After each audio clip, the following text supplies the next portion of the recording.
Hi, this is the final blog for the thoughts on the piece. It's now finished. Um, yeah, I think the piece is actually quite successful. Going through the individual sounds, the low drone does create quite a sense of unease, and as the video is changing around, as a lot of things are changing in the video, it does alter with it, which I think in turn helps to alter the emotions and the thoughts of the viewer along with it. It sort of progresses their thoughts towards the way I wanted it to progress. Um, Having said that, I would quite have liked for the low drone to be a little bit more emphasised, as it to stand out more from the rest of the sounds. Um, but that's just something that could have been, that could have been done perhaps with a little bit of better EQ. Yeah, the next sound is the gunshot sounds. I think they were, well, pretty much as I could have wanted them. They sounded exactly like the echo of what I imagine a gun sound. They sounded exactly like what I imagine the echo of a gun sound would sound like. I've never really heard one, to be honest, so I'm not sure. But um, I thought it was quite, to be honest, I thought it was quite impressive that the fact I managed to get that sound just from a bit of bubble wrap, which makes the least gunshot sound that I've ever heard.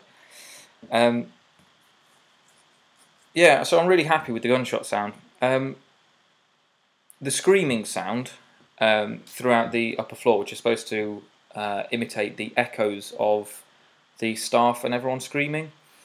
I think it was good, but it just, I don't know, I used the word imitate that sound because I don't think it really did. I don't think it was the echo of the sound too much. I think it was, I don't know, for some reason or another, it just didn't sound like it was the echo.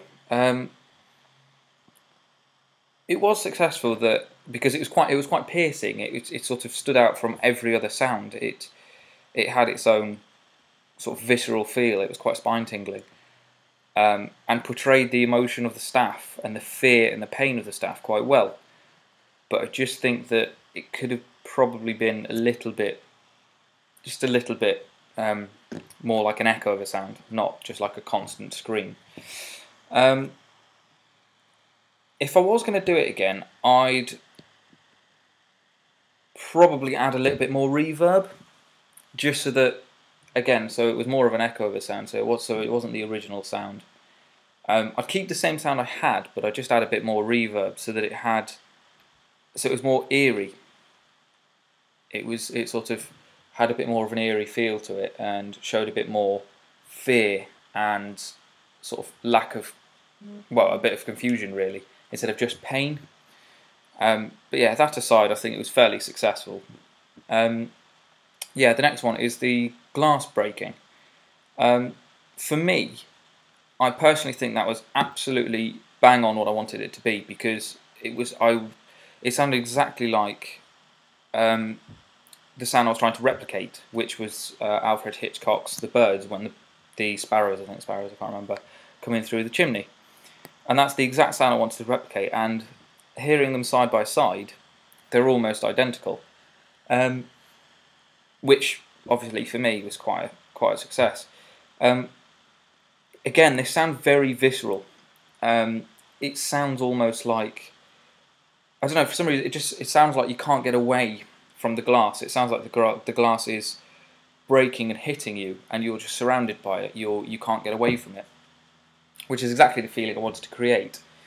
And I think that sound created exactly that feeling, especially with headphones on. It surrounds you. You sort of feel engulfed in this glass, and you feel like it's crawling on you, if you like. Not crawling, obviously, because it's not got legs, but you know what I mean. It feels like it's just on you. Yeah, the crunching beneath the feet, the rolling sound. It was quite surprising. It was quite good. It was quite surprisingly successful, considering it was just bubble wrap. But I don't know. I just feel like if it had breaks in it, so it sounded more like it was someone walking through the debris and walking through the glass and everything that was on the floor. So it had as if it was footsteps as opposed to just being a rolling sound. I think it would sound better. Just, I think that at the moment it kind of sounds like rollers. So, for example, I don't know, maybe the camera rolling over the glass, the broken glass, and everything. And I just think that was, I don't know, I don't think that was quite the sound.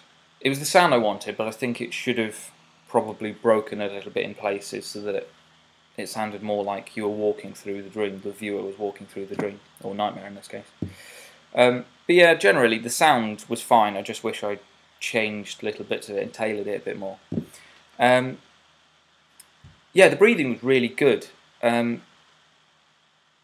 which for some reason, somehow or another, I managed to make it sound almost exactly like breathing, except for the exhale. I was actually really happy with the sound as it was. But as I say, at the beginning of on the exhale, the beginning of it, there's like a squeak. I don't know whether it is a squeak, but it's when I press the water spray button on the iron. It sounded, I don't know, it just sort of goes. It just squeaks a little bit before before the exhale sound, which, to me doesn't sound like an exhale, but you can't really hear it while it's in the mix. You know, you can't really hear that squeaking sound. You can hear in a couple of places, but that just might be me being my worst critic on that. But I think it sounds pretty good, and it does portray the fear and the emotion of the viewer. It does sort of give that viewer a voice and allows them to have that fearful sound, you know, that voice of showing that they are walking through that dream. And I do think that it gave the viewer, sort of allowed the, it sort of emphasised the fact that I wanted it to be a nightmare, so it was somebody walking through it as opposed to it just being filmed. So yeah, in that sense, I think that was quite good, along with the crunching sound. I think they were quite good hand in hand, which I think made my argument for it a little bit more plausible. But yeah, I think generally that's a final thought on all the sounds in my piece, and yeah, thank you very much.